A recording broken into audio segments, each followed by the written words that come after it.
అడుగు జారుతున్నదా రాజనాయక్?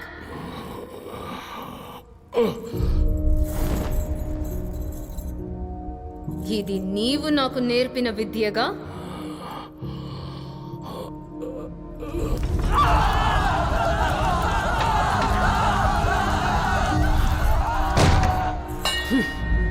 విక్రాంతక రాజ్యాన్ని చేజిక్కించుకొని మహారాజుగా పట్టాభిషిక్తుడయ్యానన్న ఆనందం ఒకవైపు, నిజ భుజ పరాక్రమశాలిగా నీకు తిరుగులేదన్న అహం మరోవైపు.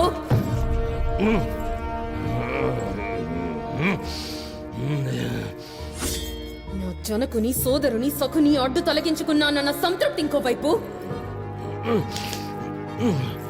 ఎదురుగా అందాలు ముద్దారబోస్తూ కనువిందు చేస్తున్న అతిలోక సుందరిని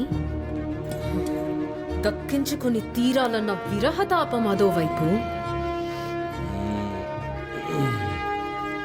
ఇన్ని తలపుల మధ్య కొట్టుమిట్టాడుతూ సుగంధ సువాసనలు వెదజల్లే నా కురలలో కాలకోట విషము పులుముకున్నది. గమనించలేకపోయావు కదా?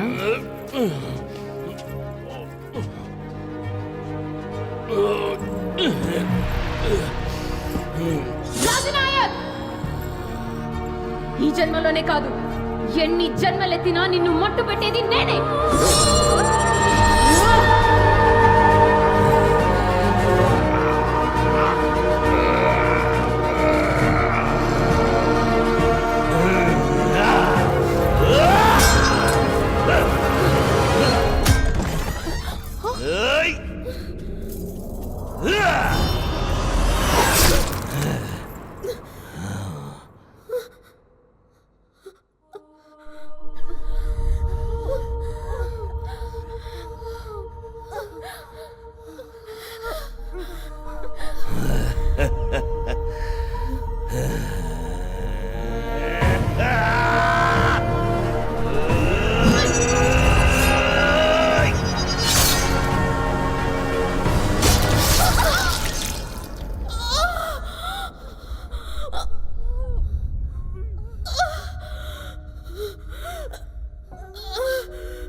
పైలోకానికి వెళ్ళలేక, పాతాళానికి పోలేక నీ ప్రేతాత్మ అశాంతితో అలమటించుగాక. ఇది మా రాజవంశ కులదేవత ఆ మహాదేవి మీద ఆన.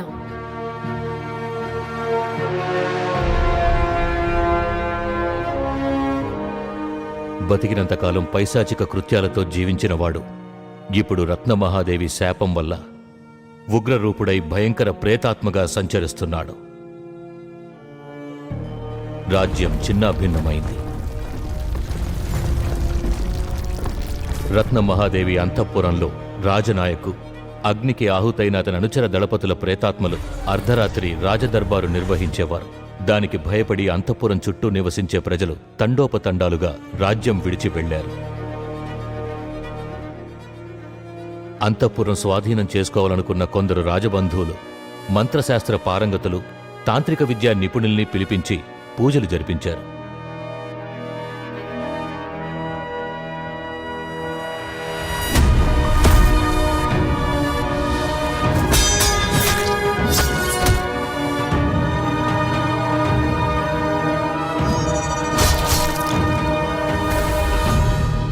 రాజనాయకు తగిలిన శాపం బ్రహ్మహత్యా పాతకం కన్నా బలీయమైనది. అతనికి శాప విమోచనం లభించినప్పుడే ఇక్కడ జరిగే అమానుష కృత్యాలు అంతమవుతాయి. అది అంత తేలిక కాదు. 1000 సంవత్సరాలకు ఒకసారి వచ్చే నవకాళికా పౌర్ణమి రోజున చక్రాకార హోమగుండంలో యాగం చేసి ఒకే కుటుంబానికి చెందిన 5 రోహిణి నక్షత్ర జాతకుల్ని పూజలో బలి ఇస్తేనే రాజనాయక ఆత్మకు శాప విమోచనం కలుగుతుంది. మా కుటుంబంలో ఉన్న మేము 5 రోహిణి నక్షత్రంలో పుట్టిన వాళ్ళమే. కానీ ఆ బలి పూజని వంశంలోని మొదటి ఆడపిల్ల అందులోనూ కన్నెపెళ్ళే జరిపించాలి. మీ ఇంటికి దయ్యం రావచ్చు, ఓకే, కానీ మా ఇంటికి ఎందుకు వచ్చినట్టు?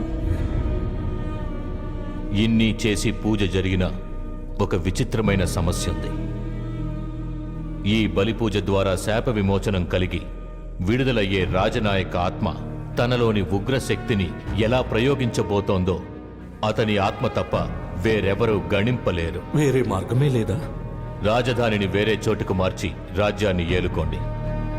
ప్రేతాత్మగా సంచరిస్తున్న రాజనాయక్ ఘోర తపస్సు చేసి క్షుద్రశక్తుల్ని సంపాదించి నవకాళిక బలిపూజ కోసం ఎదురు చూడసాగాడు. కాబోవు కార్యము 4 కోటల మధ్య 3 దినములలో రాబోవు నవకాళికా పౌర్ణమి నాడు జరగవలెను.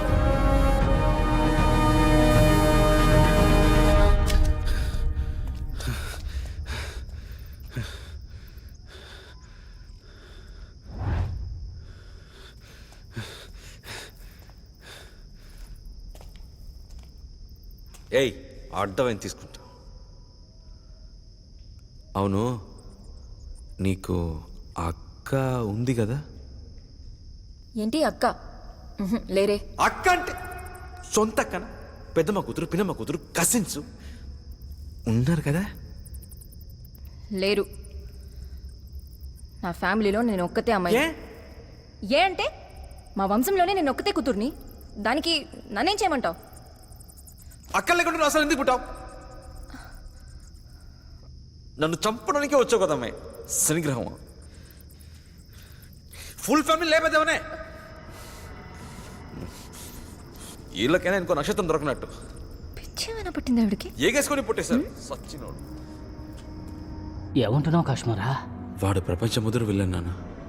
మనం వెలుగులోకి పంపిస్తామని తీసుకురాలేదు, మనల్ని వెలుగులోకి పంపించడానికి గేమ్ ఆడాడు. వాడికి శాప విమోచన కలగాలంటే ఒకే కుటుంబానికి చెందిన రోహిణి నక్షత్రంలో పుట్టిన 5గురిని బలివ్వాలి. యామిని తన రీసెర్చ్ కోసం ఇక్కడికి రాలేదు నాన్న, వాడే రప్పించాడు. తనే మనందరినీ బలిచ్చేది. ఏంటి నువ్వు ఏదేదో చెబుతున్నావు? అయితే మరి ఆమెను అబద్ధం చెప్పిందా? నిజం చెప్పుంటే ఏం చేసుండేవాడివి? గుండె పగిలి చచ్చిపోయేవాడిని. అందుకే చెప్పలా. ఇంతవరకు మనకే జరగకుండా జాగ్రత్తగా చూసుకున్నాడంటే వాడి పూజకి మన 5గురం ఖచ్చితంగా కావాలి. అయ్యా, లోపల ఉన్నది మామూలు దయ్యం కాదయ్యా. తలో పక్కన పోతే మొండు ఇంకో పక్కన పోతుంది. లోపలికి ఎవరెళ్ళా తన్ని తగిలేస్తుందయ్యా. కానీ కాశ్మీరాన్ని మాత్రం లోపల ఉంచేసిందంటే వేరేదో జరుగుతుందయ్యా. నవకాళికా పౌర్ణమి రత్నమహాదేవి శాప విమోచనము కలుగు ఈ నవకాళికా పౌర్ణమి సమయాన రోహిణి నక్షత్రాన్ని ధరించిన 5గురిని బలి ఇచ్చినప్పుడు మరలా పునర్జీవుడవుతాడు ఈ రాజ్ నాయక్. ఎక్కడికి వెళ్తున్నావురా? దయ్యాల కొట్టని ఎవరో బాంబులు పెట్టి వేలు చేస్తున్నారంట. ఊరంతా దాన్ని చూడడానికే పోతున్నారు.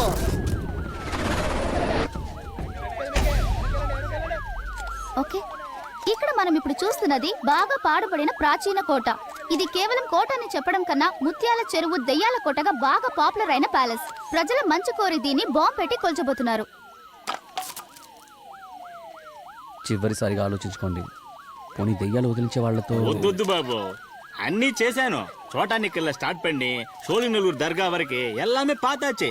ஏமி பிரயோஜனம் இல்ல. பிளாஸ்ட் பண்ணி எல்லாம் முடிச்சிருங்க.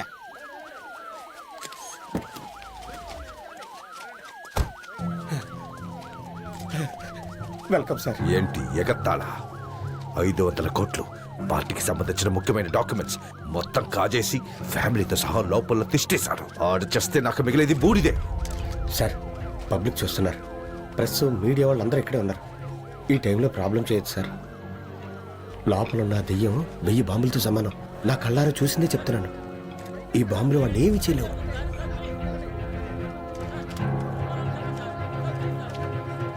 ఎర్లీ మార్నింగ్ లాస్ట్ అవ్వాలి. సపోర్ట్ ఛానల్స్లో డైనమిక్స్ని ఇంక్రీజ్ చేయండి.